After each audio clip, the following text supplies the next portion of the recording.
up, everybody? OldSchoolNYCGamer here once again, and yes, today is July 8th, 2017, and it is update video time.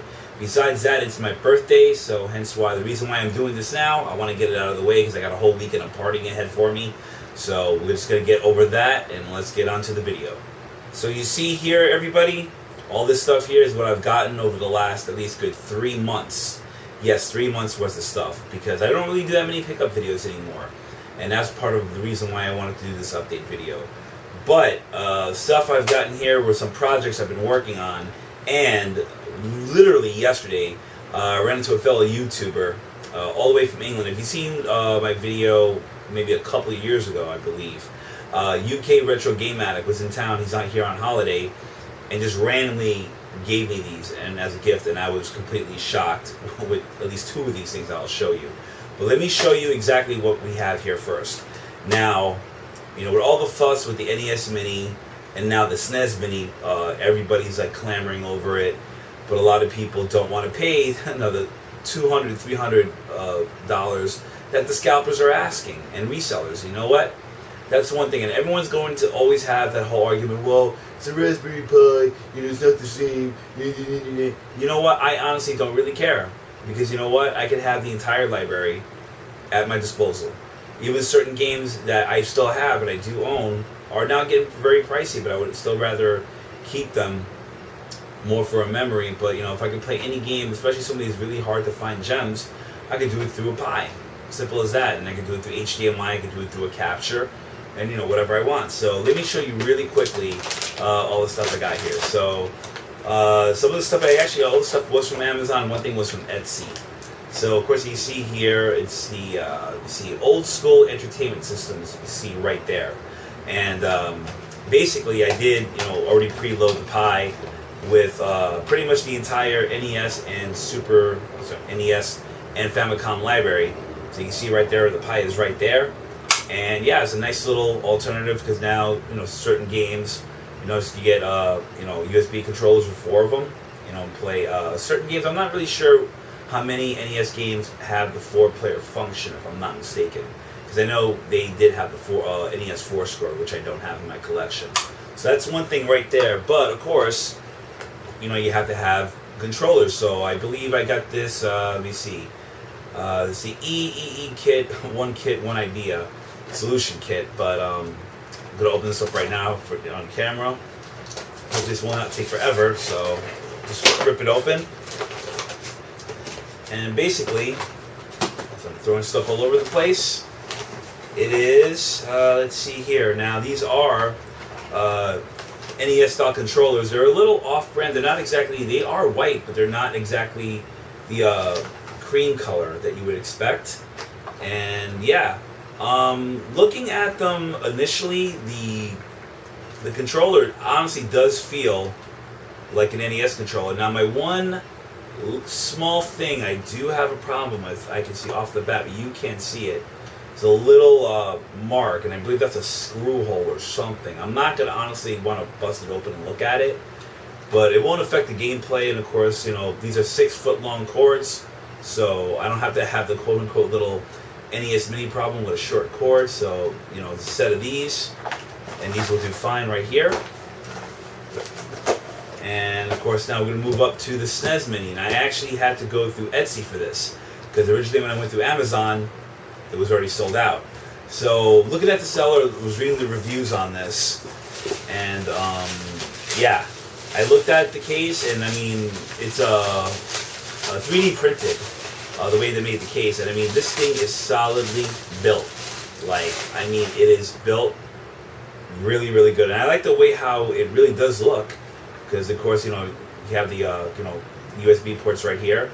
The SD card is on the side right here, and yeah, I mean, it looks, pretty much like a Super Nintendo. I mean, it would have been cool if there was a way. I know some modders could do this to flip the button or reset it, but these are just like there. The button does not light up here, just like for more of an aesthetic right there. And of course with that, I also had to get a I believe I got this through Micro Center, actually, locally in Brooklyn. Had to get the charger for it. but charged with the AC adapter. Had to get the specific controllers for it.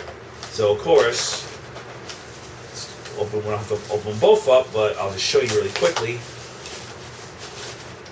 Had to get two SNES style USB controllers, and looking at these, I mean, very responsive.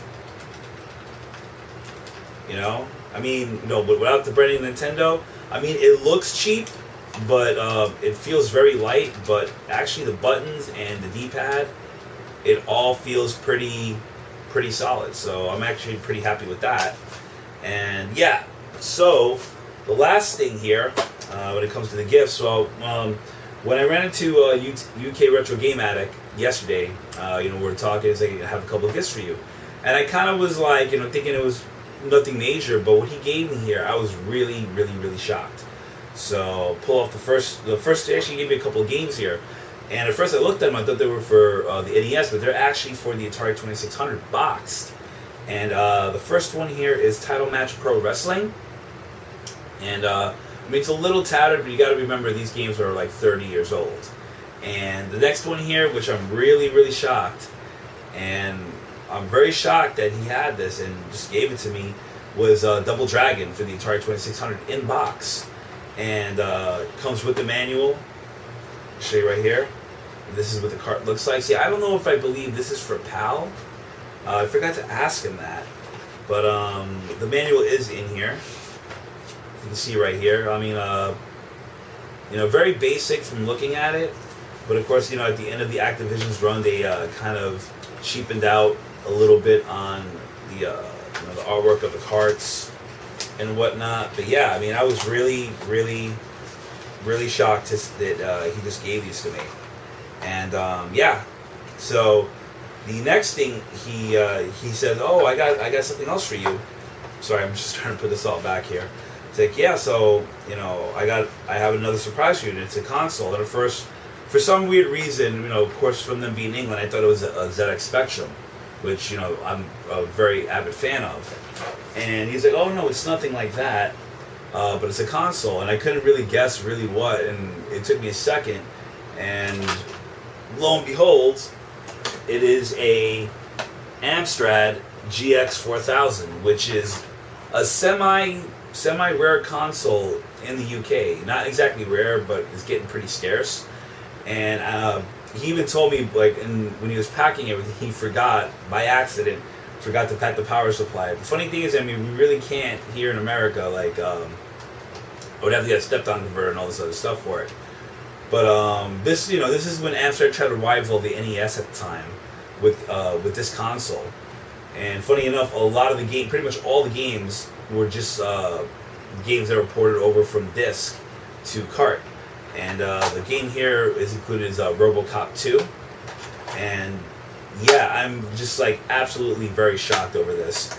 And it came with the SCART cable, which we don't have that here, and one controller, which looking at it in my hand, it's like very simplistic and cheap. But just out of curiosity, I wanted to see if this would work with an Atari 2600 or 7800, and see how that would work.